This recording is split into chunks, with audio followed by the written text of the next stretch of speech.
Bonjour tout le monde, ici Hubert de Live, j'espère que vous allez bien. Ça fait un petit bout de temps que j'ai pas été sur le podcast. Je suis enfin de retour, donc je m'excuse de mon absence. Aujourd'hui, on a un épisode spécial. On a passé au 5 à 7 podcast récemment et l'épisode s'est super bien passé. On a parlé un peu de l'histoire de moi et Simon, le futur de Live et également plein de stratégies et de trucs pour apprendre à épargner et investir. Donc, on croit qu'il y a beaucoup de valeur dans cet épisode-ci. Donc, je vais le repartager tout simplement aujourd'hui sur notre chaîne. Donc, vous allez pouvoir l'écouter. Et si jamais vous avez des questions à la fin de l'épisode concernant mon absence, n'hésitez pas à m'écrire. Ça va me faire plaisir de vous en parler. Et pendant ce temps-là, je vais vous laisser sur cette fameuse épisode-là avec le 5 à 7 podcast, en espérant que ça puisse vous apporter de la valeur. Si c'est le cas, juste à repartager un épisode en story. Nous, ça va nous faire le plus grand plaisir du monde de savoir que c'est utile tout ça. Et sur ce, je vous souhaite une belle écoute.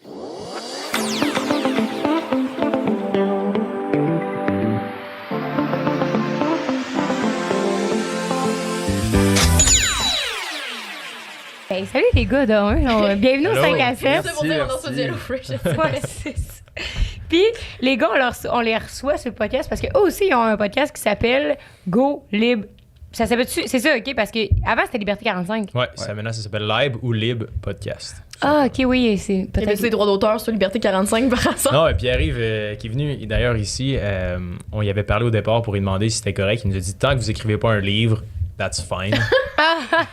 Fait qu'on est parti de ça, puis maintenant, notre mission a un peu changé, puis Live, c'est comme plus approprié pour ce qu'on veut faire. Là. Pourquoi? C'est quoi votre mission? Ben, en gros, c'est de démocratiser les finances, puis de rendre le tout simple, transparent et accessible. OK. Puis Liberté 45. Il a pratiqué son speech. Ah, parce qu'on le répète souvent. Ouais, parce que les gars, ils font des conférences dans les écoles, puis tout, ils s'en vont à Lucor, là. C'est quand? Ouais, mois d'avril. Mois d'avril, ils s'en vont à nice. Lucor. Nous aussi, on a dit qu'on voulait faire des conférences, mais peut-être personne. Ouais, mais tu sais, toi, tu t'articules pas autant de moi. Nous, notre mission, nos valeurs, c'est ça la gang, esti. Moi, je t'ai dit, c'est le grosseur, t'as dit qu'il était pipé. Calisse-le, man. Toi, pis ton grotté, si on fait pas de pipe, c'est, tu sais, voyons. Connaissez votre valeur. Mais oui, fait que non, c'est pour ça que les universités nous engagent pas, Jess. Je comprends. Mais non, c'est ça. Fait qu'en gros, la mission est aussi simple que ça. Puis Liberté 45, à la base, on trouvait ça un peu limitant. Là. Ouais, quand même. C'est quand même, tu sais, il y a une certaine philosophie basée sur Liberté 45 qu'on adore. Prendre ta retraite à 45 ans, mettons. Ouais, c'est ça. Nous, notre but puis notre mission, elle a changé dans le sens qu'on veut rendre ça accessible, mais il y a différentes façons d'y arriver dans la vie. Vous avez des buts, vous voulez, mettons, être riche avant 30 ans ou peu importe. Il y en a que c'est plus tard, il y en a que l'important, c'est la passion. Tu sais, on en parle souvent sur le podcast, mais chacun a ses buts puis sa vision puis la vie qu'il veut vivre. Puis Liberté 45, c'est vraiment comme un affaire de même, tandis que la démocratisation des finances, c'est genre gros comme ça. Ouais.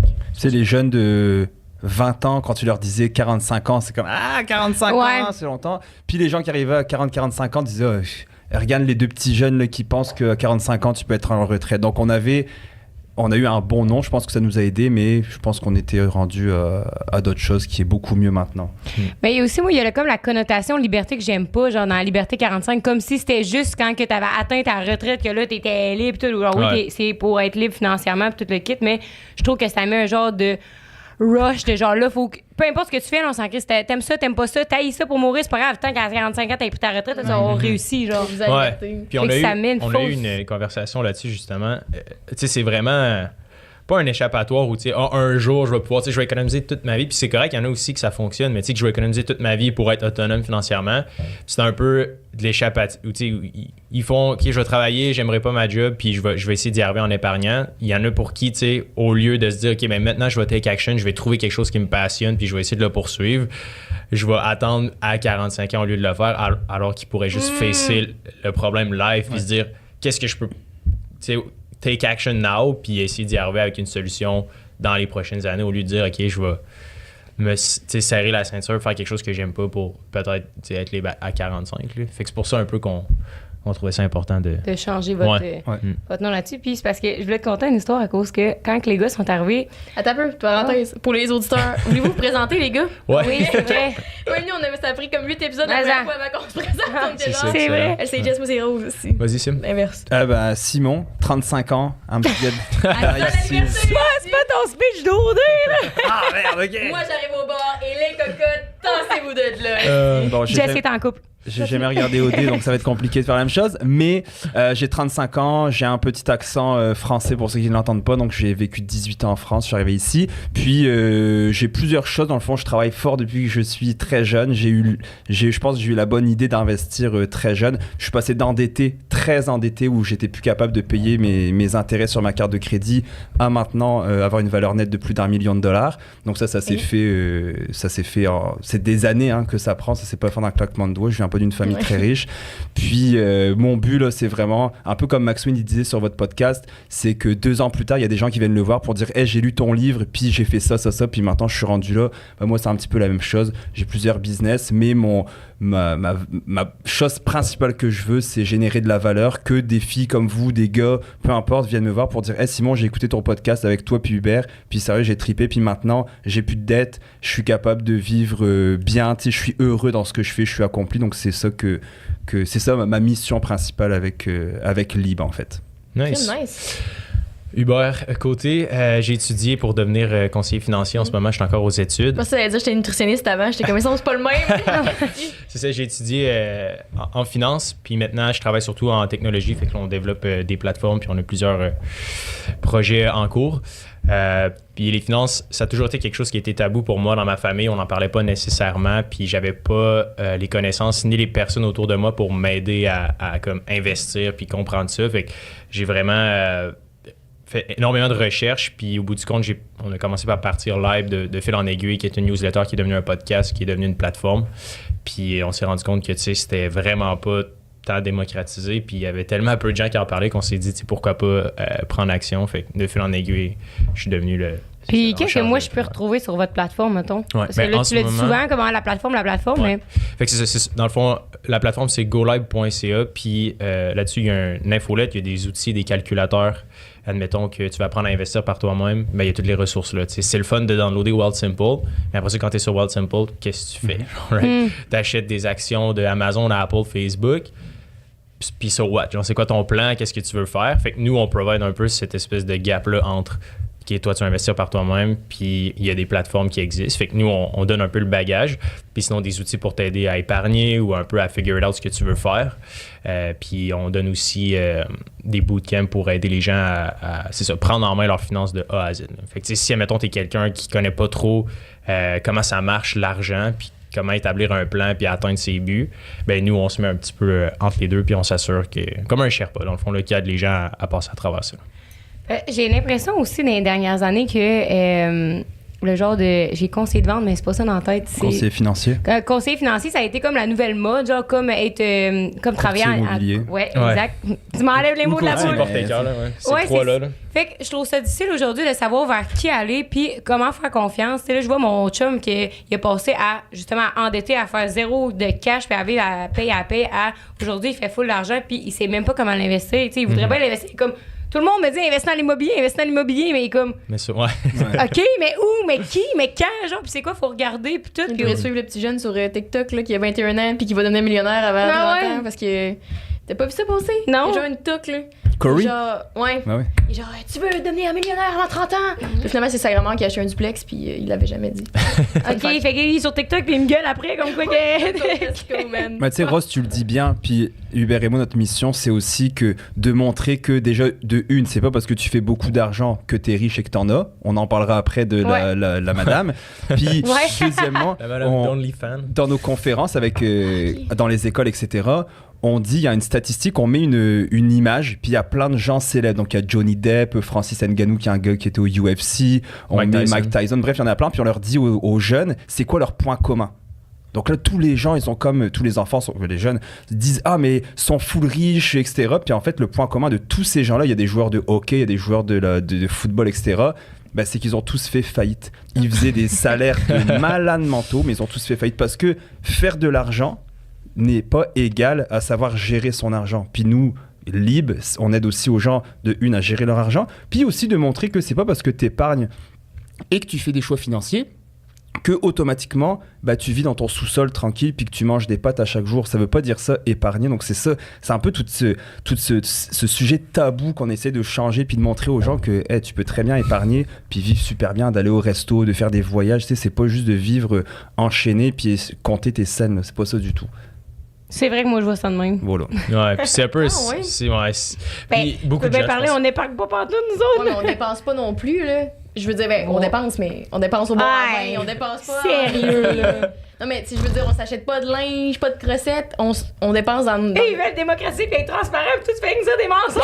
C'est vrai, pas de linge, pas de resto, on va jamais au bord. Non, j'ai dit, la seule chose... Laisse-moi finir de parler. La seule chose qu'on dépense, c'est dans nos sorties, là. On sort à tous les jours. C'est quoi une crossette? Pourquoi, j'allais dire dans quel contexte? Non, allez la dire. Qu'est-ce que ça dit? C'est un peu n'importe quoi. OK. C'est genre Amazon, là, tu vois ouais. un truc pour le visage, genre c'est une grossette là, qui sert à rien, mettons. OK. C'est Des pas quelque chose- gogos, genre. Ok, une gogosse. Ouais, mais ça peut être un mot employé à plein d'essais, comme Varnousser, tu sais. Ouais. Comme genre, Jess, elle me fait la crossette, c'est comme elle me fait. Frauder l'eau fresh. Tu sais, ouais. Quand je commande avec Frauder, trois- c'est faire de la crossette. La fille dont on est fan, elle fait de la crossette ben, dans tous les sens. Mais... Vous avez un de ces jargons, des fois, je vous écoute, je suis comme, what? Ouais, Qu'est-ce qui se passe je ici? catch-up, là, j'ai la misère. Ouais, c'est Fait que cool. bref, continue à raconter le paquet de menteries que tu disais. Non, mais c'est vrai qu'on dépense pas tant que ça. Mais. Mettons, mais c'est ça. Contrairement, mettons, parce que moi, je me fais à mon stade de quand j'étais adolescente. Chris, j'avais même pas 1000 pièces dans mon compte. Si je flobais tout, je m'achetais du linge à chaque semaine, des talons. Ouais. Je mettais pas de talons, je m'achetais des talons. Je dépensais sur Amazon peut-être genre 500 pièces par mois. Là. Live, on fait pas ça. Là. Avez-vous Non. un cours à l'école ou au cégep ou au secondaire sur les Finance 101, genre? je vais j'ai des cours de d'économie. finance. Moi, Ouais. j'ai des cours d'économie. Mais c'est juste qu'à un moment donné, on dirait que là, pour l'instant, vu qu'on a des projets business, notre argent, on veut l'investir là-dedans, fait qu'on fait juste pas le dépenser dans des trucs inutiles, tu sais. Bon, je suis partie au Mexique le mois passé, là, mais c'était utile pour ma santé Ouais, mentale. c'est Ah oui. Ma santé Mais- mentale. Mettons, quand j'ai commencé l'Uni, comme j'avais gagné une bourse, OK? Puis c'était pas grand-chose, mais c'est genre comme 3000, mettons.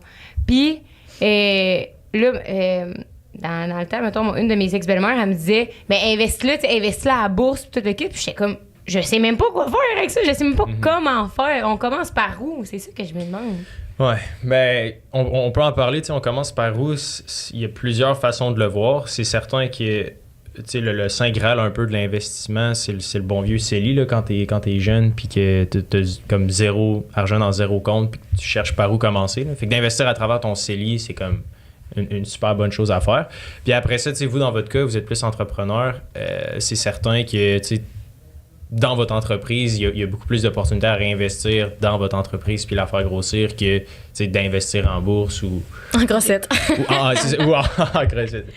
Mais c'est ça, tu sais, Sim, je serais curieux de t'entendre par où commencer pour eux, mais il y a plusieurs avenues qui est disponible pour vous, mais c'est certain que, tu sais, à votre âge, si vous avez une business, c'est certain qu'en termes de véhicule, tu sais, de retour sur investissement ou ce qui vous passionne vraiment, en général, c'est comme un excellent investissement là, de réinvestir en vous puis votre business. Là. Puis comment que...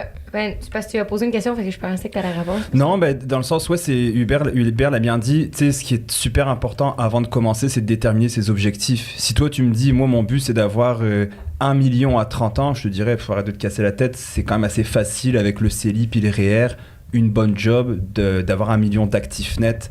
Aux alentours de 30-35 ans, c'est assez facile. Si après tu me dis, moi je veux vraiment partir ma business de podcast ou je sais pas, tu dis je pense en marketing, elle me disait tantôt Rose. Ouais. Bon, bah ce que tu dis, moi je veux partir ma propre firme marketing, etc. Bah là, tes choix vont être différents. Est-ce que c'est d'investir 50% dans ta business, 50% dans ton CELI? Puis tu sais, souvent les gens quand on leur parle, il y a un manque de connaissances générales. Mettons, quand on dit aux gens le CELI puis les REER, ou t'es investi en bourse, t'es malade, moi j'investis pas en bourse, moi j'ai des CELI puis des REER, puis tu leur dis ouais mais tu sais que ton CELI puis ton REER il est investi en bourse. Tu sais, il y a comme un moment de flottement où t'es comme ah ouais. Et est-ce que c'est Paul Arcand qui disait ça? Est-ce que c'est un complot général qu'il n'y a pas d'éducation financière au Québec, en fait, en Occident? Mais on voit que les gens, on en parlait tantôt, puis on va en parler là, de la fille de OnlyFans, mais il y a les gens, ils ne savent pas des concepts de base, mais en même temps, ils ne le savent pas parce qu'on leur a jamais expliqué, tout simplement. Ou sinon, je trouve que ça a été expliqué tellement vite au secondaire, ou même à... Tu sais, moi, j'ai eu des cours d'économie, justement, Cégep Uni. Bon, peut-être qu'à l'Uni, j'aurais peut-être plus dû écouter, là, mais je faisais autre chose. Puis ça fait juste penser... Tu sais, c'était toi? Non, T'as pas de CELI? pas en tout. T'as investi en rien? J'ai pas une scène. Pas un Mais seul. moi, à ma défense, c'est comme j'expliquais sur le podcast avec Pierre, c'est que je suis partie à l'étranger pendant 4 mois, genre, faire Voyons. Fait que moi, pour mon bac, j'ai ça en commerce international, puis il a fallu que je parte, mettons, 4 mois de temps en Belgique pour pouvoir faire mon bac, genre. Très cool. Étudier, Mais pas voyager. Vraiment pas. finalement, c'est ça, tu sais. Fait qu'on est arrivé là-bas, puis on a toute la gang, on était comme 5, là, puis là, puis ça a été comme le plus beau moment de ma vie, mais genre, j'ai tout flobé mon cash. Là, mais là, c'était quand ça? Parce que Pierre-Yves McSween, ça fait un petit bout qui est venu. Là. Ben non, c'était pas l'automne qui est passé, c'était l'autre d'avant. Bon, genre. ben, Rose. Ouais, c'est ça. Non, mais tu sais, depuis ce temps-là, ben moi, j'ai juste travaillé dans le podcast. T'as travaillé 3 semaines à la cage au sport. Fait 3 semaines à Cage au Sport. Après ça, c'était juste ciao, bye. Mais non, après ça, on est déménagé à Montréal. OK. Fait qu'après ça, on était à temps plein dans le podcast. Puis maintenant, je suis rendue sur TikTok. Vous pouvez me suivre sur la Pointe Santero. Fait qu'un jour, m'a monétisé tout ça. Ouais. Mais moi, j'ai un CELI. Parce que un jour, j'ai daté un conseiller financier. Ah oui, compte ça. Oh, faut pas se tantôt. Vous allez capoter, là. Compte ça, Jess. Vas-y, je suis prêt. Je le compte. Mon paquet de vérité. Allez, compte-le. Parce que l'autre Rose, quand elle a dit que, tu sais, on trouve que des fois, les conseillers financiers, il y avait c'était comme la mode où il y avait pas mauvaise presse, mais on dirait que notre perception changeait à cause que un jour, j'ai daté un conseiller financier. Puis nous, on le trouvait un peu, quand même big shot, là, genre dans le sens. Ben, ça jouait Big Shot, là. Ouais, parce qu'il y avait des. Complet cravate. Ouais. Non, mais ça m'a donné, on est allé au resto sur une terrasse, genre, puis il est venu après la job, mais il était passé chez eux avant. Fait qu'il aurait pu se changer. Tu sais, on était habillés, mettons, ben plus cute, là, mais comme. Normal. On n'était pas habillés en Miami non plus, là. Lui, il arrivait avec son complet à 3000$, Louis Vuitton aussi, ou je sais plus trop. Fait que là, on était comme, my god, ok. Puis il y avait 22, il y avait, genre, il y avait 2 ans de plus que nous autres. Fait que déjà, mais il y avait comme sa vraie job de vie. Puis, tu sais, conseiller financier, on dirait au début, on pensait que c'était la même chose que comptable. Tu sais, il fallait des études pour ça. Non, faut que tu passes un petit papier, genre, c'est 6 mois ou 8 mois d'études, c'est pas le même. Tu peux nous dire, ouais. Ben, c'est ça, il y a plusieurs façons, mais oui, tu peux le condenser en 8 mois, 1 an là, avec ton stage. Ouais, c'est ça. Mais il avait très condensé. Puis là, il arrêtait pas de me dire qu'il allait me faire des placements dès qu'on s'était rencontrés, genre, puis j'étais comme, ben correct. C'était son pick-up line? Non, ouais. T'as-tu Ça fait un longtemps avec. Peut-être, mais je pense pas. Puis là, j'étais comme, ouais, tu sais, on checkera bien. Puis, ben, ça, c'est moi qui étais conne, là. Mais bref, finalement, ce gars-là, c'était un peu toxique, lui. Il arrêtait pas de me ghoster, puis il revenait, puis me ghostait. Fait que, puis il me repluguait tout le temps les placements financiers. Fait qu'à un moment donné, tu sais, pourquoi pas pour le revoir? Parce que vraiment pas pour ma belle personnalité. Ouais, non. J'ai dit, hey, tu pourrais-tu me faire des placements financiers? Puis là, il était comme, oui, C'est décourageant. hey, j'étais jeune et innocente, complètement stupide. Ouais. Puis il était comme, ouais, tu sais, je connais full mes affaires. Puis quand j'étais avec le matin, des fois, il checkait comme la bourse. Puis je me disais, lui, c'est ce qu'il fait. Là, tu sais. Non, ben peut-être, là, mais pas tant que ça si je vois mes placements aujourd'hui. Puis il a essayé de me convaincre de placer pour 10 000. Puis dans le temps, ben, même là, aujourd'hui, j'ai pas full d'argent, mais comme. Parce que j'avais reçu. Ouais, mais j'avais reçu un héritage, mettons. Fait que c'était pas mal tout ça, là, mon héritage. Hey! Ouais. Je savais même pas. Ouais. C'est ta grand-mère? Ben, c'était mes 2 grands-pères sont morts back à back. Ouais, ça, je m'en souviens. Puis j'avais de l'argent de moi, là. Je à savais cause de. pas que Il t'avais eu y avait un Ouais, j'avais un héritage, puis j'avais eu le PCU. Ah oui, Ouais. c'est le PC. Ouais, j'étais quand même pas super à l'époque, là. Puis, il était comme à la place 10 000, place 10 000. Puis là, je trouvais ça un peu, en tout cas, dans mon 3e œil, là, ça tinglait. Je me suis comme, c'était un peu louche parce que je sais qu'il se faisait une commission là-dessus. Fait que j'étais comme, clairement, tu sais que dans mon train de vie, j'ai pas les moyens de placer 10 000 live. Là. Finalement, j'ai placé 5 000 avec. Puis il était comme, ça va bien aller. Aujourd'hui, je pense que ça fait 3 ans de-dessus, 3-4 ans. Je pense que j'ai fait 300 $. 5 000 et 2 piastres. Ça a-tu fini au moins avec une bonne date ou? Non. Même Non, pas? finalement, il voyait 3 autres filles, puis je l'ai jamais su, sauf quand on se voyait plus, parce qu'un jour, il m'a dit, j'ai dit, qu'est-ce que tu fais à soir? Il m'a dit, je vois ma blonde, puis j'étais comme, ah. Fait qu'il a placé le cash à Jess, il a pris ça sur la plate, puis aujourd'hui, il est même plus conseiller financier. Pour moi, il a dit, déjà 2 mois après, il avait lâché cette job-là de conseiller financier. Puis il me l'avait pas dit, j'avais reçu, parce qu'on se parlait plus, j'avais reçu une lettre de l'entreprise avec qui j'étais placée pour me dire, votre nouveau conseiller financier, blablabla, j'étais là. Eh ben, mauvais choix de vie. Ouais. Fait qu'on les gars, on a besoin de vous autres. Voilà. C'est pour ça que j'ai un CELI aujourd'hui, mais je sais pas à quel point il se porte bien. C'est quand même une belle histoire. Ouais. Ça m'a bien fait rire. Ouais, mais tu sais, à votre âge, puis à notre âge, je pense qu'il y a différentes façons de voir les choses. C'est certain que être entrepreneur versus avoir un job, c'est 2 mondes complètement différents. On se mentira pas, tes sources de revenus font ça. Ta vision à court, moyen, long terme est vraiment différente parce que t'es plus dans l'incertitude, l'ambiguïté. Mais c'est certain que d'avoir un fonds d'urgence, ça c'est un peu la base là, des finances personnelles, fait qu'un fonds bouclier ou un fonds d'urgence, c'est juste de dire tu dépenses combien dans le mois. Est-ce que tu es capable de mettre ça fois 3 de côté dans un compte épargne? Faudrait pas qu'il m'arrive à rien, man. Je suis une bonne étoile. Touche bois. C'est sa marge de crédit puis Mais en général, c'est ça le step 1 de comme, prendre en main tes finances personnelles ou les pratiques de base. Puis après ça, c'est de se dire, bon, mais OK, si t'es capable de dégager des profits après avoir mis cet argent-là de côté, puis avec ton train de vie, fait que, mettons, tu gagnes, je sais pas, 3 000 $ par mois, 4 000 $ par mois, est-ce que t'es capable, justement, d'en dépenser juste 2 ou 3 000, de dégager 1 000 à 2 000 de côté, puis de se dire, alright, là, c'est là que tu as des options. T'sais. Est-ce que tu pars ton projet de passion? Est-ce que tu pars ta business? Est-ce que tu le réinvestis pour faire plus d'épisodes de podcast? Ou est-ce que tu veux vraiment sécuriser ton futur parce que tu es stressé de te dire, OK, ben, si la business fail, je vais être dans la rue puis je vais être obligé de me trouver un job. Right? Fait qu'il y en a pour qui, en tant qu'entrepreneur, c'est intéressant de maximiser son CELI puis son REER parce que ça, c'est comme sécurisé, ça va grossir par lui-même, tu vas devenir millionnaire aussi si t'en mets un peu à chaque mois, à chaque année, il va y avoir un effet boule de neige, ça va être juste débile, tu le regardes pas. Puis le reste, tu dis, OK, mais ça, je le réinvestis dans quelque chose de plus risky qui est l'univers des startups, entreprises, etc.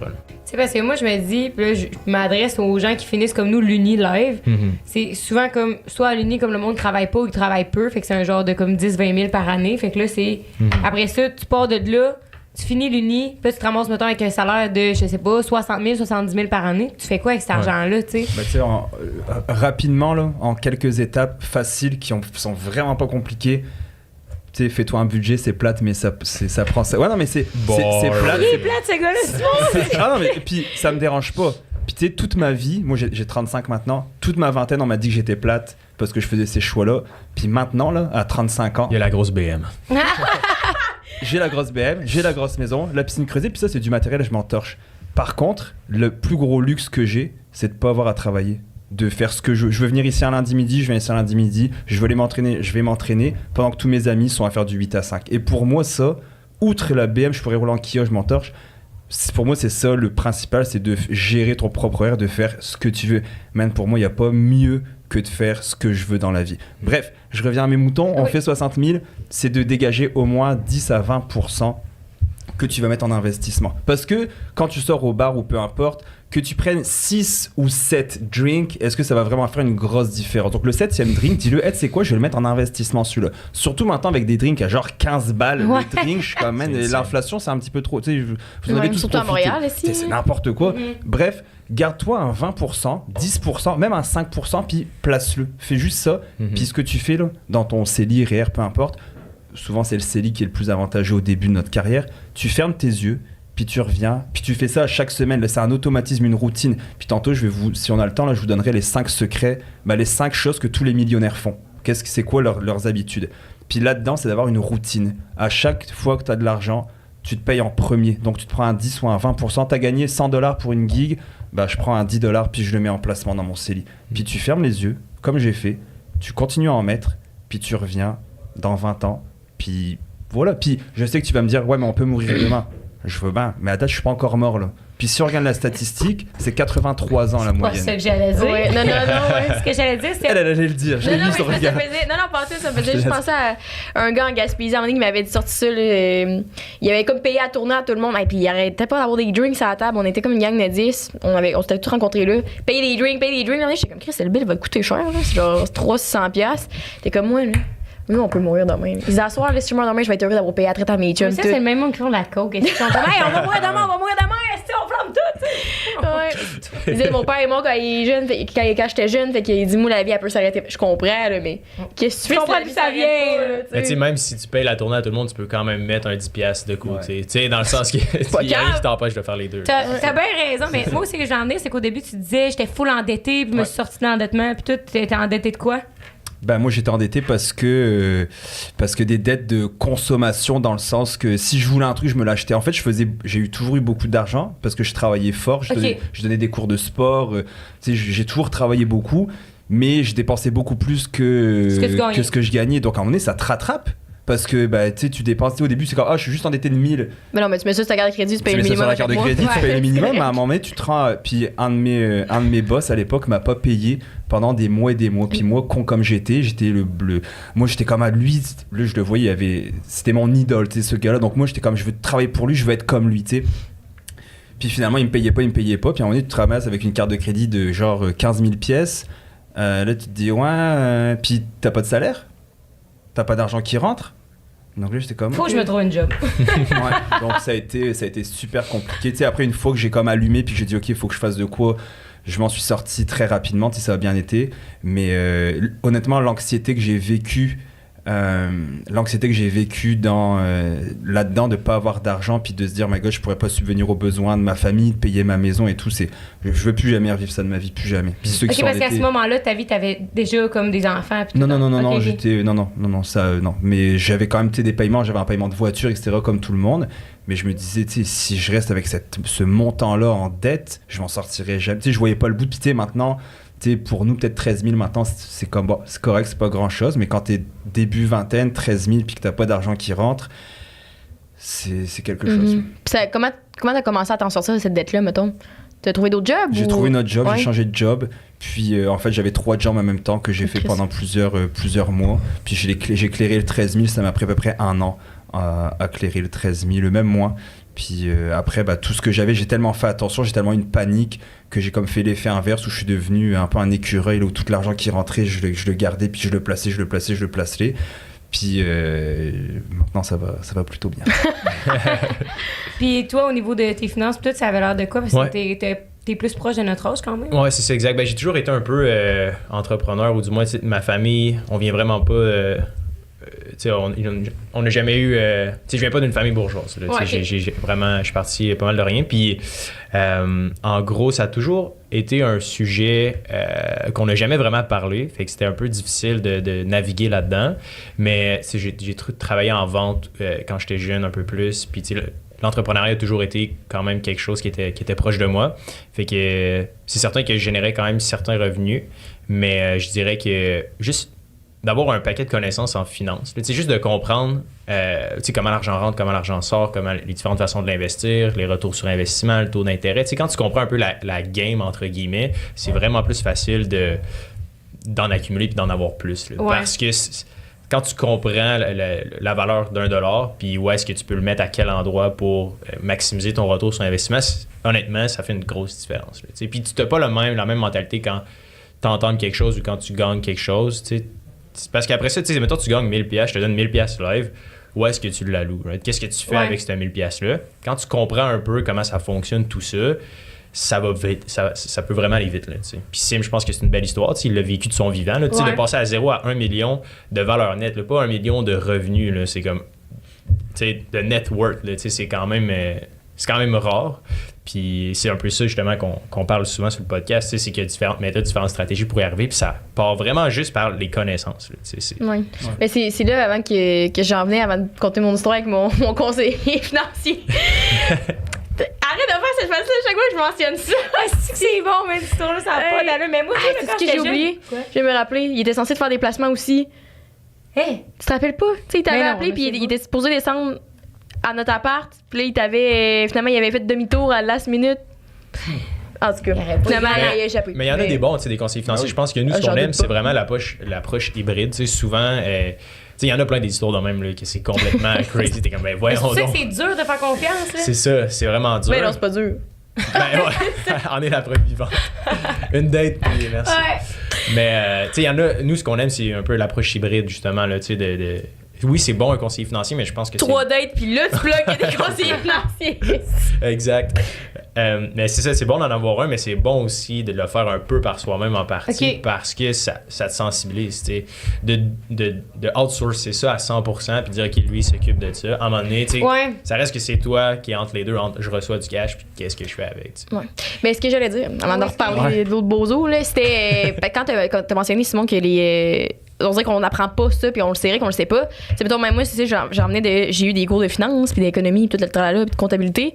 Puis cette année, c'est ma première année financière avec ma compagnie qui s'appelle OK Bye, que je vends des chandelles puis de la merch.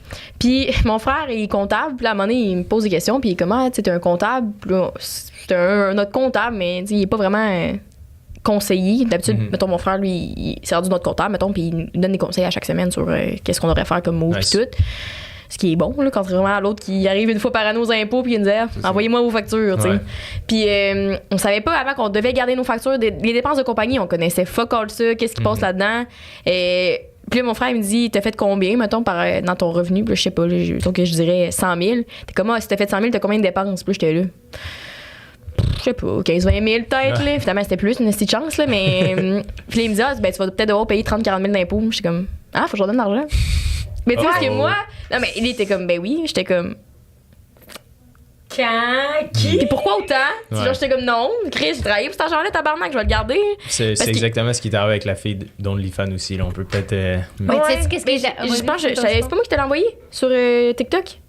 Ah oui, c'est vrai. Okay. C'est ça, parce que tantôt que j'ai fait le lien, mais bref, parce que quand on a une job classique, mettons McDo ou genre des petits jobs d'étudiants, ils retiennent l'argent des impôts sur ta paye directement, tu sais. Fait qu'on n'a jamais appris à faire ça non plus de nous-mêmes. Puis là, tu sais, l'autre fois, Rose, mon frère nous fait une rencontre justement, puis on a fait 5 assiettes, puis OK, bye. Puis 5 assiettes, mon frère fait comment vous allez peut-être devoir au total dans votre revenu séparé, genre tel montant d'impôt. Puis on a fait, on peut le payer avec le compte du podcast. Puis genre, non, c'est votre revenu personnel, c'est pas le revenu de la compagnie. Et nous, on connaît rien. Non, c'est ça qu'on s'est rendu compte. Fait que la fille d'OnlyFans, qu'est-ce qui s'est passé? Ah ouais, la fille d'OnlyFans, vous avez sûrement vu ça passer, là. C'était, dans le fond, la fille, elle a fait genre. C'est quoi? C'est 200 000 comme des 2 dernières années, puis tout le kit, puis elle avait jamais fait de rapport d'impôt, elle avait jamais payé d'impôt. Fait que là, Chris, le gouvernement a fermé son compte. Puis elle a plus une scène! Ouais. Parce que eux, elle venait s'acheter une maison pour la rénover, c'est ça qu'elle a fait de la. Mais c'est ça, fait qu'elle a tout flambé son cash dans sa maison, elle a tout mis son argent là-dedans. Puis elle l'a porté comme des dépenses de compagnie. Ouais. Donc, tu peux pas, c'est complètement illégal. Mais elle a jamais fait de déclaration d'impôt. Fait que là, elle est comme, ben là, je pensais pas que c'était grave que je paye pas d'impôt comme de les 2 dernières années. Hey! Ouais. Ok, ben là, je connais rien, mais je connais un peu ça, là, quand même. Mais on peut peut-être parler des différentes structures pour aider justement la fille d'OnlyFans, puis peut-être essayer de démêler tout ça. Là. Tu sais, Sim, je sais pas si tu peux parler de travail autonome, Inc., puis salarié, dans le fond. Là. Juste faire la différence entre les trois, puis qu'est-ce que... Même nous, là, on a installé QuickBooks cette année. C'est notre nouvel avancement. Non, mais c'est la meilleure affaire au monde, là, QuickBooks. Ça j'aimerais ça qu'ils nous sponsorent. Juste pour que j'en parle encore plus. Hey, avant, on prenait nos reçus en photo, on les envoyait en email. On regardait ça. C'était tout croche. Mais, bref, c'est ça. C'est quoi la différence? Ouais, c'est quoi la différence? Mais dans le fond, tu l'as super bien dit, c'est qu'un salarié qui travaille peu importe où, il y a déjà un prélèvement à la source. Donc, t'as pas besoin de le faire, tu envoies tes impôts à ton comptable, puis merci, bonsoir. Merci, bonsoir. Fais le T4. Ouais, c'est ça. Et le relevé 1. Même chose, tu dis. Le travailleur autonome, lui, à l'inverse, faut qu'il soit discipliné. Parce que lui, tout l'argent qu'il fait, à la fin de l'année, il va devoir... Mettons, t'es graphiste, par exemple. Tu fais du graphisme pour une compagnie.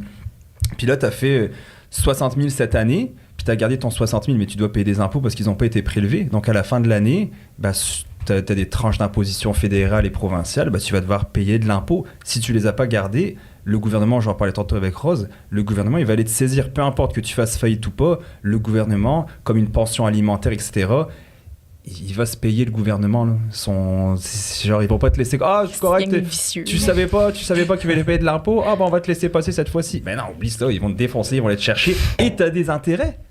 T'as des intérêts que tu payes en plus, tu payes pas tes impôts. OK. Hein? Rose, elle est quand même... Tu payes des impôts, c'est pas me charger. Tu fais pas des impôts, t'as fait aucun revenu cette année. Par contre, ce qui est intéressant, c'est que si t'es travailleur autonome et que t'as de l'espace dans tes REER, tu peux mettre beaucoup d'argent dans tes REER, ça fait donc baisser ton imposition et tu dois moins d'impôts au gouvernement. Donc ça, c'est intéressant d'utiliser des REER pour ce genre de truc-là, puisque si tu as fait 60 000, mais que donc tu vas être imposé sur un revenu de 60 000, si par contre tu as fait 60 000, mais que tu as mis 10 000 dans tes REER, aux yeux du gouvernement, tu as fait 50 000, donc tu vas avoir une imposition sur un 50 000 $ par année. Donc là, ça devient intéressant. Donc quand quelqu'un est travailleur autonome et qui sait qu'à un moment donné, il va faire du gros cash, mettons à 150 200 000, là, il peut utiliser tous les droits de cotisation depuis des années, c'est 18% du salaire annuel que tu peux cumuler au fur et à mesure des années. Les dire cette année, là, pour pas payer 30-40 000 d'impôts, je vais mettre 30-40 000 dans mon REER, puis au moins ça fait diminuer mon salaire imposable. Donc là, c'est super bon. Puis ce REER-là, tu l'utilises plus tard quand tu t'en vas en retraite ou pour rapper ta maison ou pour acheter ta première maison, par exemple. Puis, tu sais, on en a parlé justement avec Reggie. C'est un prof de fiscalité, puis il est venu sur notre podcast. Tu sais, c'est vraiment intéressant de comprendre. Tu sais, quand tu as une entreprise, là, c'est différent. Parce que quand l'argent, techniquement, est dans ton entreprise, avant que tu te payes, là, il y a des avantages aussi à garder de l'argent dans ton entreprise aussi. Tu sais, fait qu'il y a différents trucs, mais je pense que c'est très bien expliqué. Mais mettons, là, moi, je me demande comment ça marche. Ça n'a pas rapport à ce que je veux dire, mais Mettons, moi, j'ai une entreprise, c'est Rosemary Santerre Inc. Là, je fais full le cash dans mon entreprise, mais je me verse un genre de salaire de comme. Moi, je suis capable de 40 000 par année. Je me verse 40 000 par année. Puis là, je voudrais m'acheter une maison. Je pourrais acheter ma maison avec ma Inc. Non. Non. Ça n'a pas rapport. Il vient de dire c'est légal. C'est au personnel. Bah c'est juste, à moins que ta maison, ça devienne ton bureau, etc., tu peux mettre certaines dépenses dans la compagnie, mais tu sais... Je serais obligée, mettons, de me verser un salaire supplémentaire puis de payer de l'impôt sur ce que je me suis versé. Voilà. C'est de la merde. Mais c'est là, je pense aussi, c'est ça que Pierre-Yves McSween, il nous disait que la nouvelle job comme influenceur, créateur de contenu, ça devient plus touché parce que les règles sont claires, mais d'un autre côté, c'est tellement une job lousse, si on peut dire de même, que tes voyages, mettons, Noémie Dufresne, elle vient de dire que ça peut coûter 20 000 pour un voyage, mais vu que c'est pour faire du contenu pour son OnlyFans, elle passe le 20 000 sur ses dépenses de compagnie, tu sais. En même temps, son contenu, elle pourrait le faire dans son salon aussi, tu sais. C'est pas obligatoire d'aller en voyage, mais fait que je sais pas, c'est vrai. Est-ce qu'il y a une valeur ajoutée, c'est ça? Est-ce que si un jour elle se fait contrôler, parce que c'est ça le problème, c'est quand tu te fais contrôler, tu sais, le fiscaliste Reg qui est venu disait tu peux passer à la lumière orange ou à la lumière rouge, puis pendant des années, puis tu te fais jamais choper, puis à un moment donné, tu vas y passer, puis tu vas te faire attraper. Mais là, c'est la même chose quand il donnait un bon scénario de mariage. Là. Ouais, c'est vrai. Tu payes-tu des intérêts quand tu te fais contrôler, genre? Mettons qu'il enlève des... des dépenses que tu as faites, fait que finalement, tu dois 10 000 de plus. As-tu un intérêt sur le 10 000 à payer? Bonne question, je ne sais pas. Je dirais pas de bêtises. Qu'est-ce que ça allait compter? J'espère jamais le savoir. Non, mais c'était le truc de mariage, c'était un cours. Tu peux aller voir les cas publiquement, là, des challenges, justement, de ce qu'on parle. C'est public. Puis Reggie nous avait amené sur le show deux cas que la personne avait fait passer un mariage de 100 000 sur la business qui fonctionnait, puis l'autre qui essayait de passer un mariage pour 100 000 qui n'a pas passé, pour sauver en impôts. Puis en gros, la différence entre les deux, c'était... puis il faudrait peut-être... L'épisode, ça fait longtemps qu'on l'a enregistré, là, mais en gros, il y en avait une que sa fille... C'est ça. Le gars avait une business, le monsieur, il avait une fille, puis c'est lui qui payait pour le mariage de sa fille. Okay, dans les deux cas. Okay. Mais dans un cas, il y avait comme 90% des participants, c'était des partenaires d'affaires. Puis il était dans une industrie, mettons, reliée au mariage. Puis sur les cartes d'invitation, il était marqué le logo de l'entreprise. Puis de 1h à 16h, ils ont pris la salle pour faire une conférence ou un meeting d'affaires. Okay. C'est un peu exagéré, là. C'est le pire mariage ever, là. Mais vous comprenez. Puis à l'inverse, il y avait comme 50%. C'est une entreprise en événementiel. La conférence, c'était un DJ. Puis l'autre mariage, puis celui-là avait passé essentiellement, puis il n'y avait pas de problème. L'autre avait comme une fois sur deux, c'était des invités de la famille personnelle. Il n'y avait pas de logo nulle part de l'entreprise. C'était pas pantoute relié à cette industrie-là. Puis là, à ce moment-là, lui, il n'a pas passé en cours. L'autre, ça a fonctionné. Mais tu sais, il y a des nuances et tout. Là. Je raconte l'histoire, ça fait longtemps qu'il est venu. Semaine soir. Mais c'est ça, tu sais, il y a différents cas, surtout dans les dépenses d'entreprise. Puis dans le cas de Noémie Dufresne, je sais pas c'est quoi. Faut que tu puisses prouver, en fait, c'est ça la fiscalité. Faut que tu puisses prouver, est-ce que ça m'a vraiment amené de la business? C'est ça. Si oui, ils sont corrects. Sinon, bah... C'est ça. Est-ce que ça m'a aidé à générer des revenus? Donc? C'est ça. Ouais, parce que c'est ça que nous, l'autre fois, mon frère nous expliquait, il était comme, je vais faire le tri moi-même de vos dépenses, genre sortir au resto et tout, parce que, tu sais, souvent, mettons, les invités, nous, notre job, il y a beaucoup de PR, de comme garder les contacts, puis le tralala. C'est comme, OK, mais si on est sorti après avec J. Scott ou AEW à 3h du matin pour garder une belle relation, ce qu'on passe de AEW, c'est les dépenses de compagnie, mais je pense qu'il y a aussi un aspect montant, genre. Peut-être je me trompe, mais mettons, on va au IW, ça va avoir coûté 25$, c'est pas une dépense de 25 000, c'est pas comme si je me suis acheté un bateau pour mon bateau, je le mets sur la compagnie parce que j'invite les invités pour qu'on Mais perso, moi, ce que je me suis rendu compte avec OK Bye, c'est que c'est les petites dépenses qui deviennent gros à longue. Tu sais, mettons, en resto, quand j'ai fait le calcul, ça nous a peut-être coûté, si je sais pas, 7 000 l'année passée, mais c'est à grand coût de 25$. Mais on fait pas de dépenses, nous autres. Hein? On se rappelle? C'est ça. Non, mais c'était pas 7 000, c'est un peu moins, mais quand même, là, quand tu vois le montant. Là. Fait que c'est quoi, finalement, vous autres, vous avez peut-être la réponse plus que nous autres? Bon, c'est tout aussi. Ben, c'est ça. C'est très... tu sais, dans le sens que c'est très abstrait, que toi, tu vas pouvoir dire oui, puis on va pouvoir se challenger. Puis c'est pour ça qu'il y a des cas de jurisprudence qui vont en cours. Parce que justement, puis il y a des avocats qui défendent, puis d'autres qui défendent de l'autre bord. Donc ça dépend, tu sais. Mais ça en dépend gros, si tu fais contrôler. C'est ça, mais en gros, si c'est sur l'heure du dîner, tu sais, mettons, il est midi, vous allez dîner au centre-ville de Montréal, place Ville-Marie. Vous êtes deux, vous signez la facture, tu sais, ça fonctionne. À 3h du matin à AEW, tu sais. à quel point il y avait un business talk qui se faisait là. Tu serais surpris. Ça se peut très bien. Ça se peut très bien aussi, tu sais. Mais c'est juste ça que, tu sais, qu'est-ce qui est le plus, dans les yeux, mettons, du fiscaliste ou du gouv, c'est quoi qui est le plus legit, entre guillemets, tu sais. Ouais. Mon frère me dit que le mot d'ordre, c'est raisonnable, me semble. C'est ça. Ouais. Exactement. Mais en même temps, t'as raison dans ce que tu dis, là, c'est raisonnable jusqu'à temps que les factures s'accumulent. Oui. Fait que... Une chance parce que nous, on dépense pas, fait que c'est pas un problème pour nous autres. on demande ça pour les autres. Moi, j'avais une question par rapport à la cote de crédit. Parce que la mienne, elle est quand même correcte, là. Mais elle aurait pu être mieux. Elle pourrait être vraiment mieux que ça. Puis d'ailleurs, il faudrait que j'annule une carte de crédit que j'avais chez Walmart. Parce qu'en est, je n'ai pris une pour avoir $60 de rabais sur mon épicerie. Puis là, je me suis dit, ça n'a pas rapport. C'est encore une fois que j'étais jeune. Là. Ah, mais faut que tu comptes là, la fois là, que t'as acheté des choses là, puis que ça a passé ta carte de crédit à ta mère. Tu sais, là, t'avais... Ah! OK, oui. Ben, un jour, j'ai donné une très mauvaise cote de crédit à mes parents parce que quand j'étais jeune, j'avais acheté une paire de bottes sur Shoe Dazzle, OK, ça s'appelait. Puis, il y avait... C'était, je suis sûre que c'est illégal, cette crossette-là, là, mais quand tu commandais, genre, t'avais un truc... C'était moins cher que la paire de bottes, soit genre $100, c'était comme $20. Là, parce que tu subscribais à un abonnement que par mois, tu payes 30$. Fait que c'est comme un 30 mois de crédit qui s'accumule dans ton compte. Fait que tu fais toujours t'acheter des souliers. Tu sais, c'est vraiment cool. Mais moi, j'avais comme pas saisi, du haut de mes 14-15 ans, que tu subscribais à un abonnement. Mais ça, c'était tout petit ou genre, j'avais... En tout cas, il y avait rien de clair là-dedans. Là. Puis... Ah, t'es souhait. Sacrément. Merci. Puis finalement, on s'en est rendu compte 4 ans plus tard. Ouais, ma mère a reçu un bill à un moment donné. Ça devait genre coûter 12 000 $, je sais pas trop. Ouais, puis finalement, ça avait pu se régler avec la banque puis eux autres. Là.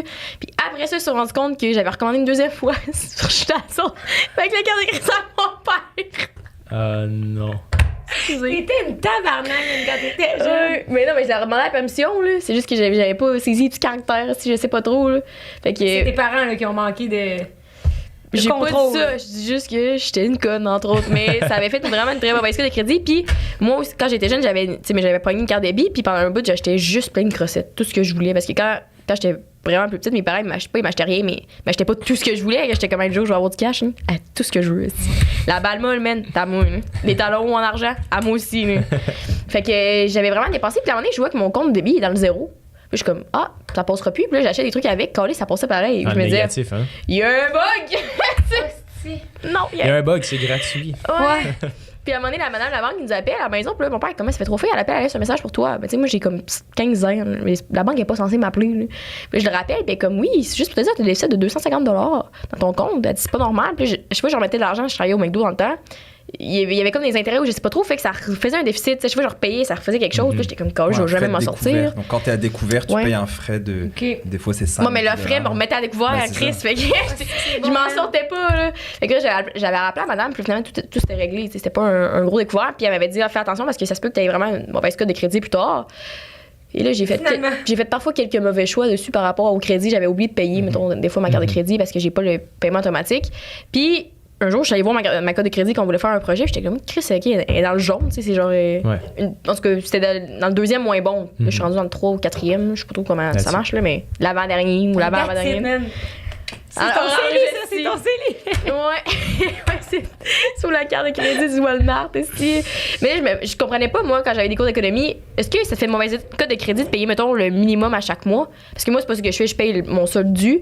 Mais le minimum, mettons, c'est genre $30 par mois. Tu peux-tu faire ça à vie, Chris, à un moment donné, ou tu peux toujours payer 30$ par mois sur ta carte de crédit? Non, définitivement pas. Ça va être compliqué. OK, je comprends. Parce que, tu sais, dans le fond, l'objectif, là, c'est d'arriver à chaque fin de mois puis de mettre sa carte de crédit à zéro. Là. That's it. C'est aussi simple que ça, parce que si tu laisses toujours de l'argent dessus, de un, ça apparaît comme une dette sur ta fiche de crédit, essentiellement. Tu sais, mettons, tu as 2000$ sur ta carte de crédit, ben eux, ils disent que, bon, ben, elle a une dette de 2000. Fait que là, ça l'affecte, mettons, ta capacité d'emprunt puis ta cote. Je vois le visage de Jess depuis le début du podcast qui est en train de se fondre. Je suis genre, tabarnak. Mais c'est une bonne chose si... Au moins, on s'informe. Moi, ma stratégie pour faire diminuer ma cote de crédit, c'est déjà augmenter ma limite de crédit. Ouais. Fait que genre, ce que je pense, c'est genre 50% quand elle est loadée. Ça fait baisser ta cote. Tu vois, deux clowns qui se donnent des conseils. Hey, mais t'as raison, elle a raison, c'est ton ratio d'endettement. Oui. Donc, si, admettons, ta limite c'est 10 000 puis que t'es à 9 000, bah t'es à 90% de ratio d'endettement. Par contre, si ta limite c'est 10 000 mais t'as $5 000 sur ta carte, ton ratio c'est 50% d'endettement, donc c'est moins pire. Par contre, c'est que on en reparlera là un jour, on reviendra, mais tu as l'intérêt composé positif. Donc, admettons, je dépose $100 dans un compte, je fais 10% par année. L'année prochaine, au lieu de 100, j'ai $110. L'année 2, j'ai pas un autre $10 qui rentre, j'ai 10% de 110, ça me donne 121. Après, j'ai un 10% de 121. Donc, l'intérêt composé, c'est ça, c'est qu'à un moment donné, ça grossit. Mais tu l'as en négatif aussi. C'est ça, il y a ça, puis il y a ça. Avec les cartes de crédit, t'es plus vers. OK. Comme toi, Rose, est-ce que tu sais ce que c'est une bonne cote de crédit? Oui. Vas-y. Parce que t'en avais une mauvaise, puis tu l'as réglée. C'est de combien à combien une cote de crédit? C'est 850, je pense. Non. C'est 830? Non. Le top, c'est quoi, 800? 750? 900. Bon, OK. C'est de 300 à 900. Ouais, ben, être proche, t'as manqué. Non, mais moi, 740, moi. j'ai quand même eu une... C'est très bon. C'est excellent. Non, je pense que c'est toujours une bonne carte de crédit. Me semble, la dernière fois, j'avais checké, c'était pas pire. Là. Puis là, il faudrait que je retourne checker. Mais moi, je me suis demandé si... Toi, tu disais, mettons, là, au début, tu travaillais full fort, genre, pour ton argent. Puis là, tu gardais tout, justement, puis tu étais endetté. Puis là, mettons, aujourd'hui, là, avec tous tes actifs, puis le montant que tu fais, puis est-ce que tu travailles moins, j'ai l'impression, genre, parce que tu as des actifs. Moins. Puis... Ouais. Je fais ce que j'aime. Fait que, est-ce que, pour toi, l'argent est plus facile à dépenser maintenant parce que tu travailles moins fort pour l'avoir? Ben, je me suis acheté justement mon char de rêve cette année. Puis quand je l'ai acheté, quand je l'ai commandé, c'est super ça. C'est excellent. 780! Au-dessus de 750, c'est excellent. Ouais. C'est vrai? Ah ouais? Augmenter voilà, moi, je pense pas que je suis rendue là, mais ouais. Non, mais c'est bien, c'est déjà c'est un super bon pas. Puis bref, quand j'ai acheté ma BM, j'en ai pas dormi de la nuit, je devais aller la chercher le lendemain. Puis même, je l'avais dit à Hubert, j'étais comme, man, je pense que je fais une erreur. Moi, je suis quelqu'un qui a toujours été pessimiste, puis j'ai toujours eu peur, je sais pas pourquoi, peut-être de mon enfance, de manquer d'argent. J'ai toujours eu peur que ma luck allait s'arrêter. Puis finalement, je l'ai acheté. Ben, maintenant, ça va bien, tu sais. Mais justement, ma blonde a voulu une maison. Puis pendant 2 ans, moi, je faisais, ouais, on va aller visiter les maisons. Puis je l'aime pas, alors que j'aimais la maison parce que je voulais pas avoir des gros paiements. T'sais. Là, j'ai une grosse hypothèque, c'est un paiement mensuel. Puis je suis comme avec un taux d'intérêt de 7,1%. Je suis comme, ça fait mal. Mais oui, ton stress, il diminue beaucoup, en fait. T'sais, je me dis que s'il arrive quelque chose, je peux vivre des années sans avoir à travailler, ni ma blonde puis moi, on peut vivre des années comme ça, juste avec les actifs qu'on a. Aujourd'hui, tu as quand même de la difficulté à dépenser à cause de... Moins. Ça dépend dans quoi, mais en fait, ce que tu t'aperçois, puis c'est con, puis il faut le vivre. On en parle souvent avec Hubert, justement, parce qu'en fait, on parle tout le temps de ça avec Hubert, mais on parle tout le temps de finance. Tu sais, on est un peu tout le temps dans le même réseau, mais c'est qu'au début, ça, c'est une histoire vraie, là. Quand j'étais plus jeune, il y avait beaucoup de choses qui m'atteignaient. Tu sais, mettons des gens qui parlaient contre moi ou des trucs comme ça. Puis je m'étais dit, un jour, là, quand je roulerai dans ma BM, il n'y a plus rien qui va m'atteindre. Quand j'aurai ma BM, il n'y a plus rien qui va me faire de quoi. Puis dernièrement, je roulais dans ma BM, j'étais en tabarnak, j'étais au téléphone. Puis ça change rien. C'est cool de l'avoir. C'est un nice to have, mais ça va pas changer ma vie. La grosse maison, c'est pareil. Là, j'étais comme, quand j'aurai la grosse maison, puis je vais reprouver à tous mes amis que je l'ai faite, là, la piscine creusée, etc. Tu sais, des fois, je prends des photos de ma fille, puis en arrière, je m'assure qu'il y ait le background de ma maison pour que mes amis soient comme Chris, il a eu. Je plaisante, mais tu sais, c'est un peu vrai. Tu veux le montrer un peu, de dire, hey, check, I made it, tu sais. Ouais. C'est pas ça qui te rend heureux. Là. Non, on en a parlé un peu récemment de ce sujet-là, mais différemment de nous parce qu'on n'a pas une grosse maison, on fait une BM. Mais non, on habite dans un appart. Ouais, mais je viens de l'avoir, ma maison, je l'ai achetée en octobre. Ma BM, je l'ai achetée en mai. J'ai 35 ans. Donc si... Tu comprends? 34, esti, check-moi bien. Pas des photos sur Facebook. Mais on s'est juste rendu compte, parenthèse pour ça, c'est comme la validation puis autant la reconnaissance que la validation, ça vient tellement intérieur. Ouais. On disait tout le temps, quand tu vises plus haut, c'est bon d'avoir des objectifs, mais si t'es pas heureux avec ce que t'as maintenant, tu seras pas plus heureux plus tard. Moi, parce qu'on parlait de ça quand on disait, quand j'étais au secondaire, là, je m'ai nommé sur Instagram, j'étais comme, parce qu'un jour, je vais avoir 100 likes sur ma photo. Genre. Puis comme 100 abonnés, tu sais. Dans le temps, c'était full ça au secondaire aussi, là, comme la validation des autres, puis des amis, Facebook, tous ces trucs-là. Puis aujourd'hui, mettons que c'est arrivé, flex, plus que 100 likes sur ma photo. Ça on change s'en rien. contre-touche. Nous, il y a des problèmes plus graves que ça aussi dans la vie, là, mais comme ça change tellement rien. Mais je pense que c'est ça. Puis l'important, c'est comment tu génères ton argent. Ça, on le sait, c'est la seule chose qui importe. Parce que de toute façon, surtout à... La seule chose qui importe. Non, mais c'est littéralement ça, parce que, tu sais, down the road... Surtout quand tu es dans tes 20s, oui, c'est beau d'investir, mais de continuer à investir dans des expériences, des aventures, des trucs comme ça, c'est super important parce que ça va te permettre de trouver un peu cette chose-là qui peut être. Mais ça me fait penser, Simon, quand tu dis que tu dépenses pas pour n'importe quoi, mais tu peux faire des plus grosses dépenses aussi. C'est un peu ça, j'ai l'impression, pour nous maintenant, contrairement à avant quand je dépense, parce qu'on dépense quand même beaucoup, mais pour des trucs que je considère qui nous apportent pas du bonheur long terme, mais comme de quoi de plus significatif que genre un rince-pinceau sur Amazon. Tu sais, je dépensais tellement des trucs de même. Tandis que là, je sais qu'on va, mettons, on sort au resto, je sais qu'on va passer une belle soirée, on va manger de quoi qu'on aime full, on va jaser avec du monde qu'on connaît pas. Tu sais, ça, on dirait que ça t'apporte plus de quoi que soit des trucs matériels. Ou, tu sais, quand on achète des trucs matériels, genre, mettons, on a racheté un néon, c'est parce qu'il y a de quoi en arrière de ça qui signifie. Tu sais, on pense toujours à la signification de la dépense, puis à l'intention derrière, plus que comme ce que ça représente en tant que tel, mettons. Fait que je trouve ça nous aide à faire des meilleurs choix. Mais tu as dit tantôt que t'avais pas tout ce que tu voulais quand t'étais jeune. Puis moi, c'est un peu mon problème, c'est que c'était pareil, tu sais. On vivait bien, mais je pouvais pas avoir les jouets, les chaussures dernier cri, les chandails de marque, etc. Puis je me suis dit, quand je vais faire de l'argent, puis les dettes de consommation, quand je me suis retrouvé endetté, c'était pas des affaires 2000 pièces, là. C'était un chandail à 50 balles, je m'en allais magasiner avec ma blonde, là, j'étais quand on va tiens, un manteau rue de sac à 1000 pièces, je vais te le payer. Puis à un moment donné, ça s'accumule, parce que je voulais qu'elle m'aime, j'étais quand même, elle va me trouver short, puis ça a été la pire affaire que j'ai fait de ma vie, ça m'a beaucoup appris. Mais maintenant, quand je dépense, c'est que je dépense sans regarder. Donc, c'est aussi des expériences. Mettons j'ai une petite fille de 4 ans et demi. Olivier, on est allé manger, on est allé déjeuner samedi matin. C'est rien, mais il y avait rien sur le menu qu'elle voulait. Elle voulait un truc là, un truc là, un truc là. Ça m'a coûté 50 pièces pour un enfant de 4 ans et demi. J'y pense pas aujourd'hui, alors qu'il y a des gens.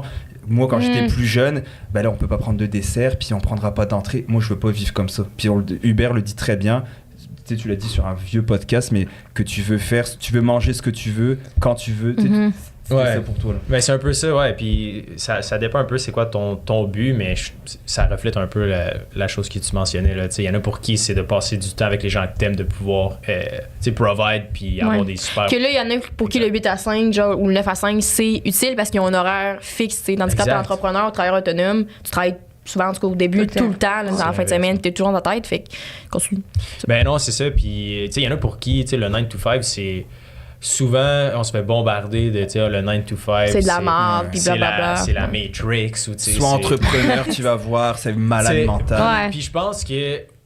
évidemment, je suis biaisé parce que je suis entrepreneur, mais il y a tellement des bons côtés aussi à avoir un 9 à 5. Là. Et puis, il y en a, c'est tellement pas fait pour tout le monde. Puis, ça peut paraître un peu boring à dire, mais du 9 à 5, il y a vraiment beaucoup de valeur là. Puis, tu peux vraiment vivre une vie vraiment épique. Là, aussi.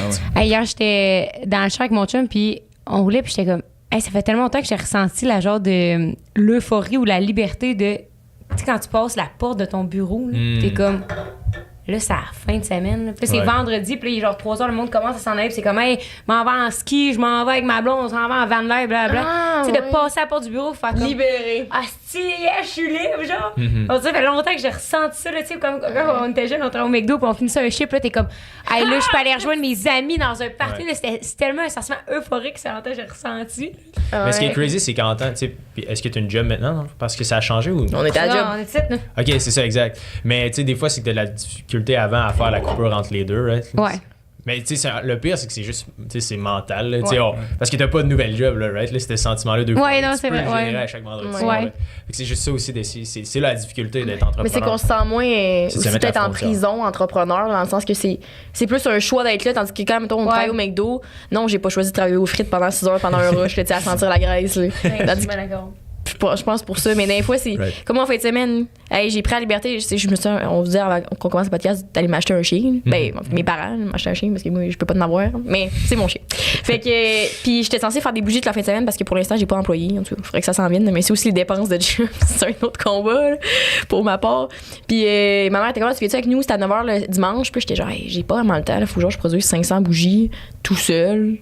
Tabarnak. Puis j'étais comme, hey. Dans le sous-sol. Ça va être de la job. Ah, c'est de la job en tabarnak, là. Fait que, puis j'étais curée, mais acheter mes bougies, code 5 à 7 sur chefquebec.ca pour un rabais.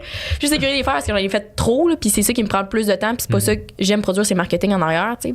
Ben, j'aille pas ça, mais tu sais, j'aime ça quand c'est lousse, pas quand je suis comme, Bref.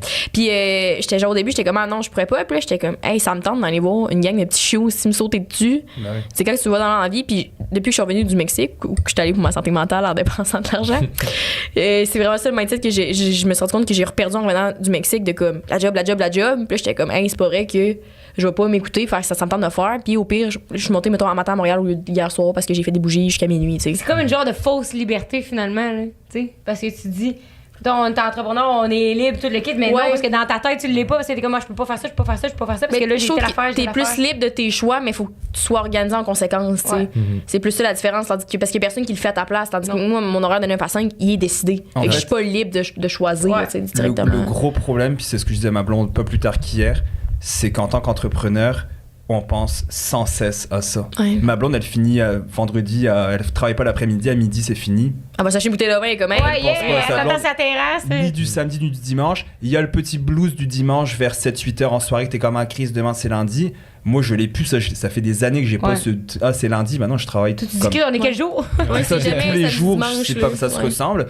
Mais puis je lui disais, des fois, j'en ai marre de toujours courir après ma queue, dans le sens comme un chien, de toujours tourner en rond, de se dire, tu sais, la création de contenu, on en fait tous de la création de contenu. Mais c'est de la job de penser, ça va être quoi mon prochain sujet, ma prochaine vidéo qui va pogner. Moi, je trouve ça difficile des fois d'être dans ce beat-là, de tout le temps créer, d'avoir des nouvelles idées. Puis c'est pour ça que Hubert l'a très bien dit. Moi, il me gosse les gens qui sont comme, sois entrepreneur, tu vas voir. Ouais, tu voyages, ils mettent toujours des voyages en yacht et tout, avec ton argent qui voyage, puis tout. Puis même quand tu fais des voyages d'affaires, puis on connaissait quelqu'un qui voyageait full pour la job, elle allait en Chine, partout, puis on était comme, vraiment cool. Puis elle était comme, quand je voyage, j'ai pas de vacances. Là. Elle dit, je suis là, mettons, 5 jours. À un moment donné, t'es allée en Asie, je pense que c'est une amie à ta mère, peut-être. Là. Ouais. Comme je suis allée en Asie. Ouais, puis même pas, c'est comme des conférences, tout, mais comme j'arrive à l'hôtel, je suis brûlée à cause des décalage horaire. Je fais un petit tour dans la ville. Après ça, j'ai conférence. Un autre tour dans la ville, je repars. C'est comme pas. T'es jamais en maison. C'est là que t'as le faux mot de ne pas avoir eu tant de visiter. Mais c'est vrai ce que tu dis d'entrepreneur. Je trouve que c'est ça, les gens, ils disent aussi quand on travaille. Mettons, à cause de moi aussi, mes deux compagnies, je travaille peut-être 50, 60 heures, mais des fois, j'ai pas l'impression de faire ce travail parce que je consomme plus nécessairement les réseaux pour mon plaisir personnel. C'est tout le temps, soit il faut que je pose quelque chose, répondre à quelqu'un, un courriel rentre. Là, tu vois un événement, il fallait y aller. Samedi, dimanche n'existe pas. Là. Fait que je comprends ce que tu veux dire dans le sens que charge mentale, ça travaille tout le temps. Puis moi, le pire, c'est le soir. Je me couche, puis j'y pense, puis je suis comme, arrête de penser. Puis j'ai des bonnes idées, puis je suis comme. Prends-toi un pad de notes avec un crayon parce que moi c'est ça, j'ouvrais le truc, je me défonçais les yeux pendant la nuit et moi malheureusement toutes mes idées viennent après 10 heures, je me couche puis tu commences à t'endormir. Ça part, oh my god, c'est terrible. Les fois je me dis je vais m'en rappeler demain, je m'en rappelle pas le lendemain. Ça ou la douche, moi c'est la douche, là, toutes les idées. Ah oui. Fait que là, tu sors, l'autre jour, je sais pas trop, j'avais une idée. Puis tu sais, je sors de la douche, je suis tout trempe, je mets de l'eau partout, je cherche mon sel, vite, mon idée. Je suis comme, on n'est même pas capable d'enjoy une douche. Peux-tu te concentrer sur ce que tu fais, là, tu sais? Puis t'as le problème de TikTok, Instagram, puis ça, on en a parlé cette semaine, pas plus tard avec Hubert, que maintenant, tous les gens qui réussissent peut-être ou pas, parce que on le disait avant le podcast, moi j'ouvre mes comptes puis Hubert aussi, donc notre gros succès qu'on a, c'est qu'on peut pas vendre de la bullshit parce que moi pendant mes webinaires il y a 500 personnes, j'ouvre mon compte, tu vois combien j'ai dans mon compte RBC, combien j'ai dans mon compte d'investissement, donc tu peux pas dire il bullshit ce gars là, ouais c'est vrai. Là j'ai fait une vidéo dernièrement où on voit les dépôts de ma paye, donc tu vois très bien que je fais pas un salaire de 50 000, tu le vois qu'il y a les dernières semaines de dépôt de paye, donc tu peux pas dire non lui il dit de la crossette, ça se dit pas mais c'est pas grave. Il peut dire de la graissette. Ça se dit, bon, parfait, je vais l'employer au bon endroit. Et le problème, c'est ça, c'est que tu vois tous les mecs et les filles sur TikTok que tu penses qu'ils ont la grosse vie sale. Regarde, la fille d'OnlyFans, tu penses qu'elle a la grosse vie sale. Elle avait une petite baraque quand elle filmé sa vidéo de J'ai plus une scène. Une sale piole, là. Ouais. Elle était comme, il faut que je vende ma maison, je suis dans la merde. Puis il y a des gens qui disaient, part un GoFundMe. Donc, t'as pas payé tes impôts, on partira pas un GoFundMe. De toute façon, le GoFundMe, il va se faire saisir. Ouais, c'est le GoFundMe, va se faire saisir. Le gouvernement va le pogner, là. Mais moi, j'ai reparti sur. Je vais parler de ça tantôt quand on a parlé. C'était que vous autres, vous disiez comme, moi, pareil, ils m'achetaient pas tout ce que je veux. Fait que je me disais, plus tard, c'est ça que je vais faire. Mais moi, je trouve au contraire. Moi, ma mère, elle fucking, genre, elle dépense, man, tout le temps. Puis genre, elle s'achète tout ce qu'elle veut. Puis comme, elle fait genre 10 voyages par année. Vegas, CVS, une robe Prada, des grosses marques, des trucs de même. Genre, puis je trouve que moi, qu'est-ce que ça allait amener? C'est que. Non, c'est la même affaire, c'est que dépenser, c'est pas grave, tu vas toujours en faire. Fait que vu que moi, ma mère était de même, moi, ça m'a porté à être de même. Fait que moi, quand je suis partie en voyage, j'étais, la Suisse, l'Italie, Milan, puis Louis Vuitton, puis comme, tu sais, ça n'a pas rapport, là. Ouais, mais est-ce que ta mère, elle met de l'argent? Parce qu'il y a un équilibre à avoir. Si tu fais 30 000 dans ton année mais que tu en dépenses 40 en voyage, c'est de la merde. Par contre, si tu fais 200 000 dans ton année puis que tu dépenses 30 000 en voyage, c'est pas correct. Moi, mon ancien conseiller financier me disait l'argent, c'est fait pour être dépensé. Oui. C'est là que ça salue d'ailleurs. Ouais, c'est ça, c'est que l'argent, c'est fait pour être dépensé. Mais je trouve qu'aujourd'hui, mettons, là, aujourd'hui, ma mère a fait un bon salaire, puis tout, puis elle donne des cours à l'uni, par-ci, par-là, puis tout le kit, mais avant, c'est pas ça. Puis elle était même pareil. Comme, fait que je me dis, c'est-tu des. Peut-être qu'elle a accumulé full de dettes avec les années, puis là, aujourd'hui, parce que là, elle a le travail qu'elle a là aujourd'hui, elle est capable de se repayer, mais c'est pas tout le monde qui aurait eu cette chance-là, tu sais. Fait que c'est pas un bon modèle d'affaires de juste flober son cash, puis dire. Hubert, peux-tu parler des statistiques des Québécois, tu sais, les paye en paye, puis tout, là, tu les as-tu en oui, tête? tu me disais ça tantôt. Ah ouais, il y a 47% des Canadiens, mettons, qui vivent du stress, un gros stress financier. Fait qu'il y a une personne sur deux au Canada, mettons, de la misère, de la difficulté à dormir à cause du stress financier. Puis les autres stats, c'était... les autres... Regarde, tu vois, 2! Il y en a plusieurs des stats. Il y a, tu sais, au niveau de, justement, l'entrepreneuriat puis les entreprises, il y en a beaucoup. Tu sais, sur 10, il y en a comme 8 qui survivent pas après 5 ans. Puis...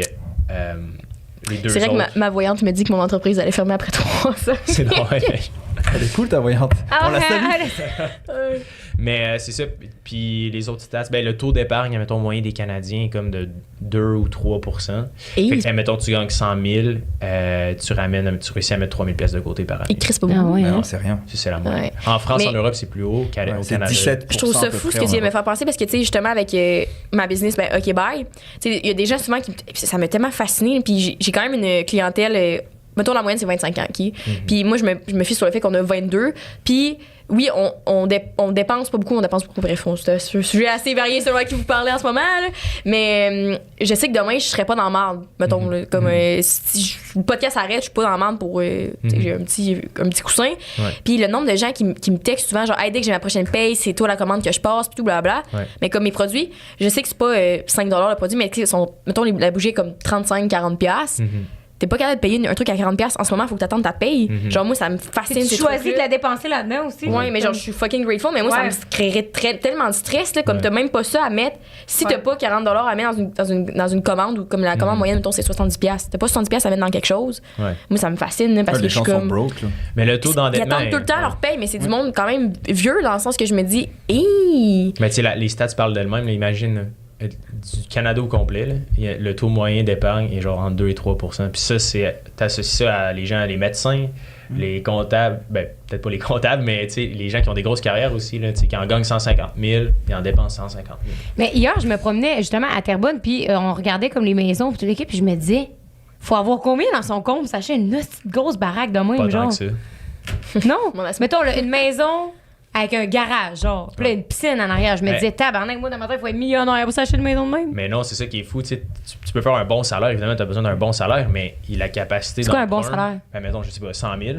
100 000, pour moi, 100 000, c'est un très bon salaire. Est-ce que c'est vrai qu'à 100 000, tu te fais imposer de 50%? Non, c'est complètement fou. Pour te faire imposer à 50, puis ça.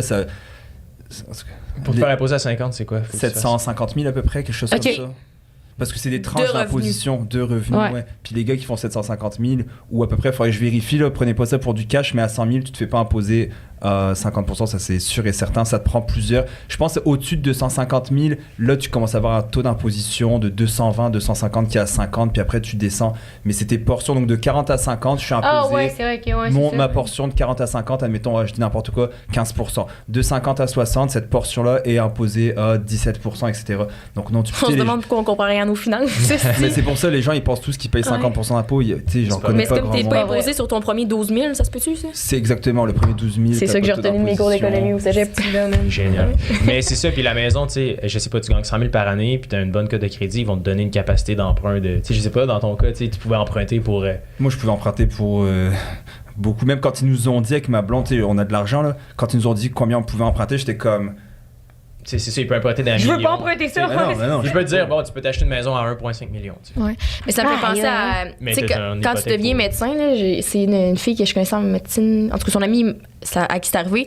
Quand tu deviens médecin, mettons, ou tu étudies en médecine, tu peux avoir genre 100 000 sur ta carte de crédit. Ouais, genre parce qu'il y a une si grosse marge. Mais elle, après 2 ans, elle a découvert qu'elle a essayé ça en médecine. Ouais. Mais sa carte de crédit était pas max out, mais comme. Était dans la merde en esti. Fait que comme. Elle, si ça décide de devenir, mettons, coiffeuse, puis pas de métier dans le sens, mais tu sais que tu fais moins de cash que médecin, tabarnak, ça va te prendre des années à rembourser ça. C'était 50 000 sur ta carte, là. Ouais, puis tu sais, il y en a des médecins qui font faillite aussi. Ben ouais. Ah ouais?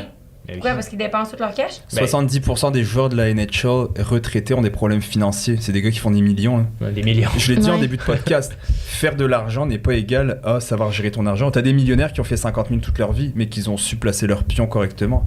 Oui, mais c'est Étienne Boulay était venu sur le podcast dans la saison 1, puis il nous avait conté quelques histoires de même que justement, les gars dans son équipe. Il avait joué pour, je sais plus quelle équipe, là, mais. De quoi? Non, mais dans la NFL, il avait joué genre 6 mois, mettons. Là. Puis fait que c'était comme la grosse ligue. Puis il sortait au bar, puis le monde, ce qu'il faisait pour payer le gros crise de bill à 50 000, il met toutes les cartes de crédit dans le chapeau. Puis il bugeait. Mais c'est comme le petit crise de jeune qui vient de rentrer qui fait 100 000 comparé à genre le gars qui fait 10,2 millions. Pas même game. Là. Fait que, puis il comptait qu'à un moment donné, il y a un des gros joueurs, mettons, pas style de Tom Brady, là, mais c'était de cette catégorie. Le seul footballeur que tu connais. Laurent est tardif. Mais il y avait genre justement une BM dans son entrée, puis il n'y avait pas assez de cash pour les mettre du gaz dedans. Fait que la BM, elle bougeait pas. C'est bon, ça. Je me disais, calé, c'est fou. Là, actuellement, là, janvier 2023, si tu regardes un graphique, tout en haut, tu as les dettes de carte de crédit, ça n'a jamais été aussi haut. Et à l'inverse, le taux d'épargne n'a jamais été aussi bas. Donc on a 2 records historiques. Okay. Donc les gens, ils font juste dépenser. Puis la première bonne chose à faire, c'est déjà de réaliser que tu as besoin de prendre tes finances personnelles en main. Puis pour vrai, là, même que je regrette pas de l'avoir fait. C'est la meilleure décision que j'ai prise de ma vie, c'est d'avoir repris mes finances personnelles en main. Puis on fait beaucoup de consultations avec Hubert, des consultations privées. On a arrêté d'en faire parce que c'était monsieur de 55 ans qui arrivait. Puis oui, écoute, j'ai eu un bon salaire, j'ai fait 100 000 et plus toute ma vie. Puis là, je me suis acheté un bateau, j'ai refinancé ma maison, j'ai une auto neuve, une deuxième auto neuve, je voyage. Oui, je fais 50 heures par semaine, puis je fais 120 000 par année, je voyage. Sauf que là, j'ai pas de CELI, pas de REER, puis j'aimerais ça garder mon même niveau à la retraite. C'est comme si... Il est trop tard pour vous, monsieur. Allez, bon, la liberté était il y a 10 ans. Non, mais il est jamais trop tôt. On va du monde de 40 ans. Il est jamais trop tard. Les pauvres gars, c'est chaotique. Oui, on fait un spectacle en live. Puis moi, je vous ai ramené des livres pour terminer. Donc, c'est la différence entre les millionnaires et la classe moyenne. Bon, moi, j'aimerais ceci. Il y a les 4 lois de la prospérité financière qui se lisent super bien. Et connaissez le succès financier grâce au concept de la duplication. Arrête. Voilà, donc je vous ai ramené ça. C'est quoi t'allais dire, Hubert? Est-ce qu'il est jamais trop tard? Non, mais peu importe, le nombre de dettes que t'as, il y en a qui ont 50 000, 100 000 de dettes puis qui réussissent à figure it out. Il faut pas non plus se sentir overwhelmed par la situation. Pis... Ouais. Mais comme le vieux dicton que nos parents nous sortent tout le temps, il est trop vieux pour changer. Là. Je comprends, mettons que t'es endetté à comme justement 50 ans, puis il te reste un bon 40 ans à vivre. Ouais. Aussi bien le prendre en main tout de suite. C'est pour ça que moi, là-dessus, je suis pas d'accord avec Hubert. Pour moi, il est trop tard. C'est comme si je te dis... tu sais, pour moi, si j'ai 35 ans puis je te dis j'aimerais vraiment jouer dans la NHL, mais j'ai jamais joué au hockey de ma vie. Il est trop tard. Il est un petit peu trop tard. Je pense qu'à un moment donné, faut être réaliste. Faut juste être réaliste. Ouais, mais il y a rien qui t'empêche de jouer au hockey dans une ligue semi-professionnelle. Bien entendu. Mais le monsieur de 50 ans, 55 ans qui me dit je veux garder le même niveau de vie, à moins qu'il gagne au loto, ça va être très très très compliqué. Achète-toi 200 billets de loto. Endette-toi pour jouer au loto. Non, je plaisante quand je dis que je suis pas d'accord avec Hubert parce que Hubert le nuance très bien, puis c'est qu'on veut pas tout étaler, mais il est jamais trop tard. Il y a raison que tu peux toujours reprendre un petit peu en main tes finances, puis faire des choses un peu. Oui, tu vivras pas multimillionnaire à ta retraite, mais au moins toutes tes dépenses de base vont être payées, puis tu vas garder un bon niveau. Tu seras pas sous le stress vraiment intense. Puis moi, c'est ça, je me suis rendu compte tantôt quand tu as dit que 47% des Canadiens étaient stressés financièrement. Moi, je suis autant stressée maintenant live dans mon compte que quand j'avais en bas de 1000$. Parce que je pense que l'argent, c'est tout le temps un stress dans ma vie. Parce que c'est comme tu as dit, moi, j'ai pas de montant en tête fixe, genre je veux faire 1 million, des trucs de rien. C'est juste que je veux être capable de tout me payer ce que je veux me payer. Alors, je veux partir en voyage demain, puis j'ai moyen, je vais être libre. C'est ça la liberté pour moi. C'est pas d'avoir 15 millions dans mon compte. Là, parce que j'ai jamais été du genre à m'acheter un jet privé, puis du Louis Vuitton. Ma vie me pareil. Mais le truc, tu pourrais te mettre un goal, tu sais, mettons, de pouvoir voyager anytime. Il y a un certain montant associé à ça. Oui, je comprends. Non, mais tu sais, mettons, tu dis 10, 15 cas par mois. Puis ça peut être un bel objectif de se dire, tu sais, moi, je veux pouvoir dépenser 10 à 15 cas par mois. En voyage et tout, parce que là, c'est dire ce que je veux quand je veux. Abstrait, moi. Mais je sais, mais de se donner un range, c'est pas nice. Bon, ça va bien plus te motiver dans ta business à genre, ok, ben c'est ce que je veux. Je sais que ça coûte à peu près entre 10 et 15 cas par mois. C'est le lifestyle que je veux vivre. Puis après ça, tu pars de là, puis tu dis, ok, bon, ben voici ce que j'ai à faire pour arriver là. La question que je me demandais, c'est. Ça a zéro rapport, c'est. Mettons là, que moi j'ai des dettes puis que je meurs demain matin. Mes dettes s'effacent ou c'est quelqu'un qui paye? Ça dépend si t'as un testament ou pas. Okay. Si t'as des enfants, une femme, un enfant, ils se transfèrent, me semble. Ouais, tu peux. Si admettons t'as des actifs comme une maison, bah si la personne à qui tu transfères ton actif, bah il faut qu'elle accepte ton actif, donc ta maison et ce que t'as payé, et ton passif qui est donc toutes les dettes. Okay. Donc c'est ça qu'il faut faire attention. Comme je sais que moi aussi j'ai un héritage d'une personne que je citerai pas ici, je le prendrai pas parce qu'il y aurait plus de passifs que d'actifs. Ah, ok. Garde-la pour toi ta maison. Puis, vas-y. Je me demandais tantôt, avant de tout conclure ça, Simon, c'était quoi les 5 trucs que les millionnaires font? Les 5 trucs que les millionnaires font. Première chose, lire des livres. C'est vrai? Première chose qu'ils font tous, c'est lire des livres. La deuxième chose, c'est qu'ils ont tous une routine. Mais au moins, ils sont pas longs, les livres. Non, c'est pour ça que je vous les ai ramenés. Il y a parce même que des images. On peut t'écouter les conseils? Jessica m'avait dit prends des petits livres avec des images pour Rose. Donc première chose, c'est lire des livres, donc la croissance personnelle, de toujours lire. Puis il y a tellement d'actifs que tu peux les chercher dans les livres, il y a tellement de choses. Pas du Guillaume Musso, là, mettons. Non, des livres related. Sur la finance, ouais, tu sais, sur l'entrepreneuriat, les choses comme ça. La deuxième chose, c'est d'avoir une routine. Tu sais, ils ont une routine, souvent on les entend, ils se lèvent. Puis ça, le 5am, là, c'est de la merde là, de se lever tôt pour avoir du succès, c'est pas forcément vrai. Mais ils ont une routine, donc admettons, ils font du sport, ils mangent sainement, etc. La troisième chose, et qui est ma préférée, c'est le réseau. C'est qu'ils sont ultra loyaux, puis qu'ils vont toujours entretenir leur réseau. Donc, ils vont jamais crosser le monde pour se relever eux-mêmes. Ils vont entretenir les gens proches de eux. On en a un, si. Ben, c'est important de l'entretenir. Moi, c'est l'une des choses qui fait la clé du succès. La quatrième chose, à part la routine, tu vois, je l'ai dit, je m'en souviens pas. Il y avait lire des livres, la routine, le réseau, puis les deux autres, je vous les dirai plus tard parce que je m'en souviens pas. Chris, on se garde un petit mystère. Ouais, c'est ça. On en a un sur 3, c'est pas trop pire. 3 sur 5. 3 sur 5. Non, mais. Nous, on a un sur 3, le réseau. Oui, le réseau, c'est vraiment important pour moi là-dessus, là, le réseau. Puis quand tu as des choses à faire à un moment donné, tu t'en vas quelque part, puis que tu peux toujours utiliser, tu sais, quand je dis utiliser, c'est pas manipuler, c'est de dire hey, pourrais-tu me présenter à cette personne-là parce que je veux ceci, ou pourrais-tu, tu sais, nous avec Uber, on va déjeuner avec notre réseau, nos clients, on s'en va déjeuner, on les invite à déjeuner, puis on en apprend tellement sur eux qu'à un moment donné, un coup de téléphone, puis ça aide, là, je veux dire, tu sais, quand t'as besoin. Un peu comme nous, avec mettons là, on parle, exemple, collaboration, on aime ça faire affaire avec des gens qu'on aime vraiment, entrepreneurs, tu sais, puis la compagnie aussi, of course, là, mais puis des fois, on trouvait ça tough, je me lance pas dans le sujet, là, mais parce qu'il y a tellement le mindset, t'es genre business is business, puis nous, on est tellement friendly dans la vie qu'on aime ça, mettons, c'est ta fête, dans votre mariage, on va venir rester au brunch de l'anniversaire de mariage ensemble. Puis, tu sais, je sais que toi, tu strugglais beaucoup avec ça parce que, tu sais, ton père, lui, il est tout le temps été genre tes business puis tes collègues, c'est pas tes amis dans la vie, tu sais. Sinon, ça devient mélangeant, mais. C'est ça, c'est son thinking. J'avais rien à conclure. Puis il y a l'apprentissage en continu qui t'a un petit peu les livres, là, je l'avais comme mis ensemble, mais l'apprentissage continu. Donc, c'est des gens qui vont s'entourer des personnes gagnantes et qui vont prendre pour acquis que même si toi tu connais pas grand chose en finance, c'est sûr que si on s'en va déjeuner toi et moi ce matin, c'est sûr que Rose va m'apprendre quelque chose pertinent que je vais pouvoir garder dans la vie en général. Exactement. Ils sont pas fermés d'esprit, c'est la cinquième chose, c'est qu'ils sont pas fermés d'esprit, sont ouverts d'esprit, puis ils veulent apprendre de n'importe qui, n'importe quand, n'importe où. Tout le monde a quelque chose à apporter. Puis les gars aussi, qu'on peut se retrouver, vous faites des conférences, écrivez-vous un livre, vous faites un podcast. Sim, quand est-ce que t'écris ton livre? Liberté 35. Ouais, c'est ça. Mon objectif, c'est d'écrire un livre qui va s'appeler Si j'avais su. Très cool. C'est bon. Appelez Si j'aurais su, ça va faire scandale pour le nom. Oh my god! Ce serait excellent. Mais non, sinon, c'est ça, on a un podcast, live podcast. Puis golive.ca. Puis si, mettons, moi, je vais vous booker pour les conférences. Est-ce que toi, tu dis live, puis toi, Simon, tu dis libé? Moi, je dis live ou lib. Libre souvent. Live. OK. Fait que, mettons que je vais vous booker, je vous écris sur Instagram, j'écris par courriel, DM.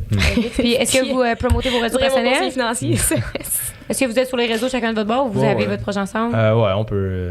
On a nos réseaux. Pluguez-vous! La caméra est là! Tout est sur GoLive. Je voulais faire avant, je sais que c'était un podcast conseil quand même, mais on remonte dans le temps. Je sais pas dans quelle année, je suis pas très bonne en maths. Vous avez 19 ans et 364 jours. Vous allez souffler vos bougies. Vous vous voyez en face, maintenant, aujourd'hui. Quel conseil vous donnez à vous-même? Ouh, Sim, je te laisse. Moi, c'est très simple. C'est Stick Evan, continue comme ça. C'est de faire ce que tu fais. C'est écoute pas les autres. Dans le sens, te laisse pas influencer par ce que tu vas mourir demain. Place 20%. Moi, c'est ça. Place 20% dans un CELI. Touche-y pas, puis reviens dans 15 ans. 20%. Oui. Moi, l'espèce de... Quand tu commences quelque chose, termine-le, puis essaie de te rester discipliné. Là. Parce qu'à 19 ans, tu es sur un paquet de trucs, puis souvent que tu pars un projet et tout, t'es comme... Ouais, what's the point, genre? Mais les projets, souvent, que tu as commencé à 19, si tu es capable de le garder jusqu'à 25, c'est souvent là... Le prime. Ouais, exactement. Qu'il y a des grosses goals. Fait que, ça dépend aussi de ce que tu fais à 19 ans. Là, Sauf pas l'état de mes relations que j'avais à 19 ans qui sont... c'est aujourd'hui. Faut falloir que tu les gardes. Mais c'est ça. C'est un peu comme Sim. Essayer de pas nécessairement trop écouter ton entourage aussi, puis essayer d'écouter un peu ce qu'il y a à l'intérieur de toi. Là, c'est... L'intuition. Toi, Rose? On remonte dans le temps. Non, en fait, mon père, ça compte. Mais je pense que le budget, c'est quand même pas pire. Ben de la misère avec ça, je pense. Oui. Non, mais mettons aujourd'hui. Sinon, qui est sorti aujourd'hui? Parce qu'à date finance, on est pas super fort pour ça. Non, mais est-ce que ça vous a aidé quand même? Non, mais vraiment. Mais à chaque fois que j'ai des conversations même, ça me donne full le goût de me replonger, mais on dirait que quand je retombe dans le day-to-day, je suis comme, je préfère vivre dans le déni, genre, mais c'est crissement pas bonne. C'est ça mon truc. Vivre dans le déni, ça effacera pas des dettes. C'est ça, c'est ça qui est bon. Fait que prendre action comme aujourd'hui ou genre. Jamais trop tard. Ça va passer. Qu'est-ce que tu vas faire? Je pourrais faire une petite mise à jour sur le Patreon après. Mais qu'est-ce que j'ai. Bon, on me fait une mélodie à matin. Qu'est-ce que j'allais dire ici comme conseil? Fuck. Ah, ben, c'est parce que nous, un de nos problèmes aussi, je sais que. C'est que moi, ce qui me gosse de ce temps-ci, c'est la routine, parce qu'on est des gens TDA, puis on est tout le temps des semaines différentes, mettons. Fait que je sais que c'est une routine, c'est ça qui est tough. Mais le conseil que je veux me donner, c'est quand ça va passer, là, c'est d'avoir deux trucs stables. Le lundi, on a un meeting, que ça fait un an qu'on essaye de mettre dans notre bloc horaire, parce qu'on sait que ça va nous aider de m'établir une routine genre flexible, mais qui va marcher pareil. Genre, c'est ça mon conseil à mon futur moi. Là. C'est bon. Parce que puis on s'entoure de gens meilleurs que nous autres aussi. On sait qu'on est taché en finance puis qu'on n'y pense jamais. Mais je suis quand même contente que mon frère nous gère parce qu'il me fait le petit suivi plate. Là. Hey, t'as telle affaire.